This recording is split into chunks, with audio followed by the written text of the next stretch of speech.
नमस्कार दोस्तों, मैं डॉक्टर अमित आर्य होम्योपैथिक सेंटर जीरा से स्वागत करता हूं। आज हम बात करेंगे पाइल्स के बारे में। पाइल्स को हम हेमराइड या बवासीर के नाम से भी कह सकते हैं।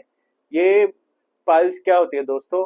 पाइल्स एक जैसे हमारे सिस्टम में वेन्स का सर्कुलेटरी सिस्टम होता है जिनमें ब्लड सप्लाई होती है, उसी तरह हमारे मल द्वार पे या गुदा द्वार पे एक वेन्स का गुच्छा होता है जिसमें ब्लड की सप्लाई होती है।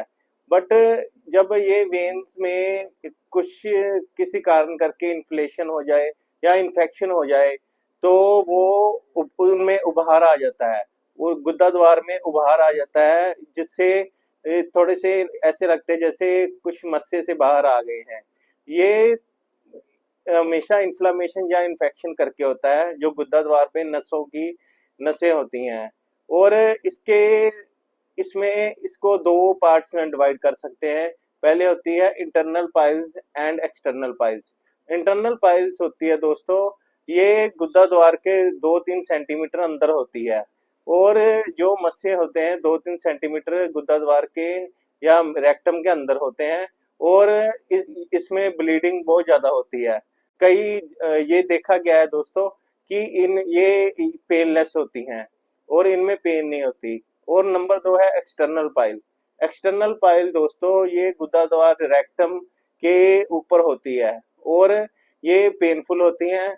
जब रेक्टम पे या अपना गुदा द्वार पे जब इन्फ्लामेशन हो जाए नसों में या इन्फेक्शन हो जाए तो ये नसें लटक जाती हैं और ये मस्सों के रूप में बाहर आ जाती है, जिसको हम फिस्चुला भी कह सकते हैं।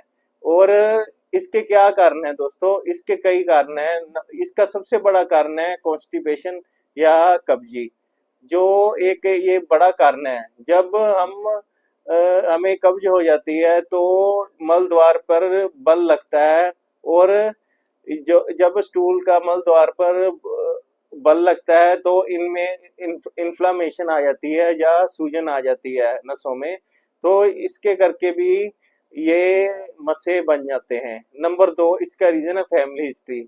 अगर आपके मदर फादर को पाइल्स पहले रही हो तो आपको भी उसके साथ हो सकता है पाइल्स का। ये हेरिडिटी के थ्रू भी आ सकती है। Number 3, pregnancy. प्रेगनेंसी में क्या होता है दोस्तों? जो बच्चे का वेट होता है वो यूट्रस में होता है, यूट्रस का वेट रेक्टम पे पड़ता है, और इस केसेस में भी काफी ज्यादा पाइल्स की संभावना बढ़ जाती है दोस्तों। अब इसके क्या सिम्टम होते हैं दोस्तों? इसके सिम्टम में जब आपके रेक्टम पे या गुदा द्वार या मल द्वार पे बर्निंग होती हो या जलन होती हो या दर्द होती हो, और कई केसेस में मतलब दर्द नहीं होती कई लोगों को, और या ब्लीडिंग होती हो। मेनली ये रेड जो उसमें ब्लीडिंग का खून का कलर होता है वो रेड ही होता है, ब्लड का कलर। और इन कई लोगों को जलन नहीं होती और कई लोगों को जलन होती है। और अब हम बात करेंगे होम्योपैथिक मेडिसिन के बारे में।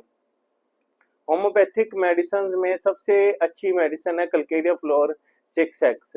कल्केरिया फ्लोर 6x क्या होता है दोस्तों? जब वेन्स का स्ट्रक्चर एक गांठ के रूप में गुदा द्वार पे मल द्वार पर बन जाता है, तो कल्केरिया फ्लोर आपको पता ही है गांठ के लिए बहुत बढ़िया मेडिसिन है।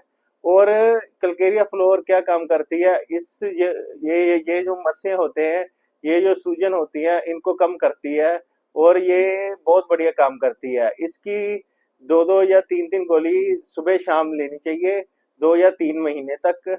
तो काफी हद तक ये जो मस्से हैं, ये जो बाहर लटक रहे होते हैं, ये काफी हद तक खत्म हो जाते हैं। नंबर 2 है एस्कुलस 30। एस्कुलस 30 एक बहुत बढ़िया मेडिसिन है दोस्तों उस केसेस में अगर आपके रेक्टम पे बर्निंग होती हो, जलन होती हो और इचिंग होती हो। मेनली ये इचिंग के लिए ये मेडिसिन है, और आपके मसे बाहर हो, और उस केसेस में एस्कुलस बहुत बढ़िया काम करती है दोस्तों। नंबर 3 है सल्फर 30। कई लोग आके कहते हैं कि हमारे रेक्टम पे बहुत ज्यादा जलन हो रही है, बहुत ज्यादा बर्निंग हो रही है, तो उस केस में यहाँ पे भी बर्निंग बहुत ज्यादा हो, उस केस में आपको लक्षण लगे कि ये आपको बर्निंग बहुत ज्यादा हो रही है, तो उस केस में आप सल्फर 30 की 2-2 बूंदे 1 वीक तक या 2 वीक तक ले सकते हैं दोस्तों। और अगली मेडिसिन नक्स वोमिका 30 एक बहुत बढ़िया मेडिसिन है दोस्तों। नक्स वोमिका 30 उन लोगों के लिए बहुत बढ़िया मेडिसिन है जैसे जो सेडेंटरी लाइफ में अल्कोहल वगैरह ज्यादा पीते हैं, या जो नॉन वेज वगैरह ज्यादा खाते हैं, या फास्ट फूड वगैरह ज्यादा खाते हैं, और जिनको इन सभी कारण करके कॉन्स्टिपेशन रहती हो। नक्सवम का कॉन्स्टिपेशन कब्ज के लिए बहुत बढ़िया मेडिसिन है दोस्तों। ये इसकी भी हमें 2-2 बूंदे 2 टाइम लेनी चाहिए, जिसके साथ ही आपकी कॉन्स्टिपेशन दूर हो जाएगी, और इसके कारण ही जो बाद में ये पाइल्स में आपको काफी रिलीफ मिलेगी दोस्तों। और एक कॉम्बिनेशन जो हमारा है होता है जिसमें एस्कुलस क्याऊ और हेमलस क्यू और पियोनिया क्यू, इसकी हम तीनों को मिला के एक बोतल में डाल के हमें 20-20 बूंदे 2-3 टाइम दिन में लेनी चाहिए।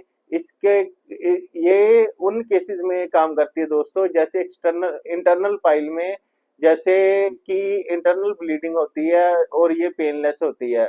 जब ब्लीडिंग ज्यादा हो तो हेमोलिस जो क्यू मेडिसिन है, ये ब्लीडिंग के लिए बहुत बढ़िया मेडिसिन है दोस्तों। और एस्कुलस तो आपको पता ही है, जलन के लिए बहुत बढ़िया मेडिसिन है। और जब आपकी ब्लीडिंग खत्म हो जाए तो ये कॉम्बिनेशन आपको बंद कर देना चाहिए दोस्तों।